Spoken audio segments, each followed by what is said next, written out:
My wife handed me divorce papers on a Tuesday morning in June with the same casual confidence she used when returning something to a store. No argument. No tears. Just a manila envelope slid across the kitchen island while I was drinking my first cup of coffee. "I think we both know this is the right call," she said. That I looked at the envelope. Then I looked at her. Then I signed every page without reading a single word. She didn't know that 3 days earlier I had received a term sheet from my company that would change everything. And I had absolutely no intention of telling her. My name is Nathan Cole. I'm 42 years old. I run a small software development firm out of Austin, Texas that I built from a spare bedroom over 7 years. At the time Sarah handed me those papers, we had 14 employees, solid recurring revenue, and a conversation happening quietly in the background with a private equity firm that I had told exactly one person about. My attorney, not my wife. Sarah was 39. She worked in commercial lending at a regional bank downtown.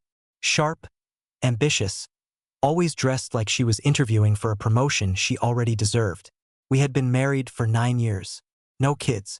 That had been her preference, and I had accepted it because I loved her and I believed that love was enough to build a life around. I was wrong about that. But it took me a long time to understand exactly why. The signs had been there for about 8 months before the envelope. Looking back with clear eyes, I can trace the exact shape of it. The way she started talking about her colleague Marcus differently. Marcus this, Marcus that. Marcus had a place on Lake Travis. Marcus had just gotten back from Portugal. Marcus drove a car that costs more than most people's annual salary. I never met Marcus in person. I saw him once, picking Sarah up for what she described as a work dinner. He was tall, mid-40s, the kind of man who looked like he had never worried about anything in his life. I watched from the upstairs window as he opened the car door for her. She laughed at something he said before she even got in. I went downstairs and made dinner for one. That was in October.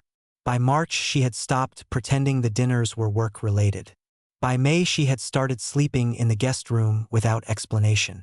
When I asked what was happening, she said she needed space to think. When I asked what she was thinking about, she said she wasn't sure she was happy. I asked her if she wanted to try counseling. She said she didn't think counseling was the answer. I asked her what the answer was. She didn't respond to that one directly. But 3 weeks later, I had my answer in the form of a manila envelope on the kitchen island. Here is what Sarah did not know about me when she handed me those papers. She did not know that 18 months earlier I had filed patents on a proprietary workflow automation system my team had spent 2 years developing. She did not know that a mid-sized private equity firm based in Denver had been in quiet conversations with my attorney about acquiring the company since February. She did not know that the term sheet sitting in my attorney's inbox offered a figure that started with a 3 and had 6 zeros behind it. She had never asked about the business in any meaningful way. Not once in 9 years had she sat down and asked me where I thought it was going or what I thought it might be worth someday. She saw a man who worked long hours from a home office and drove a 4-year-old truck and wore the same brand of jeans he had worn since college. She saw predictable. She saw boring. She saw someone she had outgrown. She did not see what was coming. I signed the divorce papers on a Tuesday. I called my attorney on Wednesday. I told him to move forward with the acquisition and to make sure the timing of the closing was handled carefully relative to the divorce proceedings. He understood immediately. Under our state's laws, the sale of a business asset could be structured in a way that significantly limited what constituted marital property depending on the timeline. My attorney was very good at his job. I paid him accordingly. The divorce itself was remarkably clean. Sarah wanted the house. I let her have it. She wanted her retirement accounts untouched. I agreed. She had her attorney push for a share of the business, but my attorney produced documentation showing the core intellectual property had been developed and filed before our marriage using premarital capital. Her attorney looked at the paperwork for 2 days and came back with a revised position. We settled in September. For months after she handed me the envelope, 3 weeks after the settlement was signed, the acquisition closed. I did not tell Sarah. I did not tell anyone except my attorney and my brother Derek, who had been my only real confidant through the entire process. Derek came over the night the wire transfer cleared, and we sat on the back porch of the rental house I had moved into, and he opened a bottle of whiskey he had been saving for a special occasion. "How do you feel?" he asked. "Like I can breathe for the first time in about 2 years. I said. He poured 2 glasses, and we sat there in the dark and said nothing for a while. That was enough. I stayed in Austin but moved into a different part of the city. Smaller place, nicer neighborhood, walking distance to a coffee shop I liked. I kept 3 of my original employees on as consultants under a new holding structure and spent the first few months after the acquisition doing almost nothing productive by conventional standards. I read books I had been meaning to read for years. I ran in the mornings. I flew to see Derek in Nashville for a long weekend, and we drove out to a lake and fished badly and talked about everything and nothing. I slept 8 hours a night for the first time I could remember. I was not over Sarah exactly. I want to be honest about that because the version of the story where I walked away without looking back is not entirely true. 9 years is 9 years. There were things I missed. The particular way she laughed at her own jokes before she finished telling them. The Saturday morning routine we had built over years without ever consciously deciding to. Small things that showed up at unexpected moments and had to be put back down again carefully. But I was not destroyed either, and that surprised me more than anything. What I felt mostly was curious about what came next, about who I was going to be on the other side of this. I met Claire in February, about 5 months after the divorce finalized. She was a landscape architect who had recently moved to Austin from Portland. We met at a community planning meeting for a park renovation project in my neighborhood. I had shown up mostly because I had nothing else to do on a Thursday evening and the flyer looked interesting. She was there because she was consulting on the project. She was 38, direct, funny in a dry, understated way, and completely unimpressed by anything I said for the first 40 minutes of our conversation. I found that genuinely refreshing. We got coffee afterward with a group of people from the meeting. Then we got coffee alone the following week. Then dinner. Then more dinners. I did not tell her about the acquisition for 3 months. When I finally did, sitting at a restaurant on a quiet Tuesday night, her reaction was not what I expected. She was quiet for a moment. Then she said, "Okay. Does that change anything about who you are day to day?" I thought about it. "Not really," I said. "Then it doesn't change anything about this," she said, and moved on to the next topic. I think that was the moment I understood the difference between someone who is with you for what you provide and someone who is with you for who you are.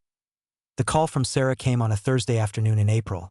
Almost exactly 10 months after the divorce was finalized, I was in my home office reviewing contractor proposals when her name appeared on my phone. I stared at it through 2 full rings. Then I answered because I am, at my core, someone who answers the phone. Nathan.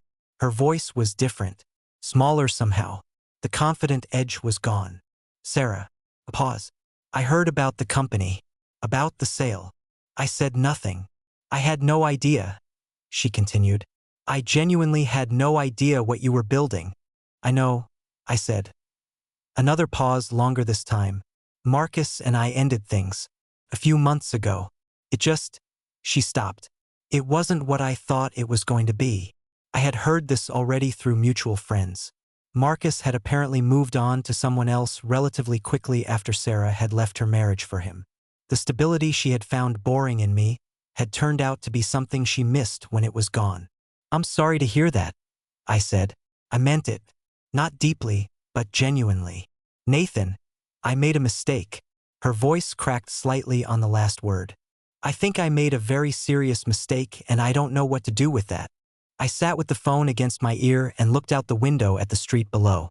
A woman was walking a large dog that kept stopping to investigate every crack in the sidewalk with tremendous dedication. I watched them for a moment. "Sarah," I said, "I hope you're okay. I genuinely do.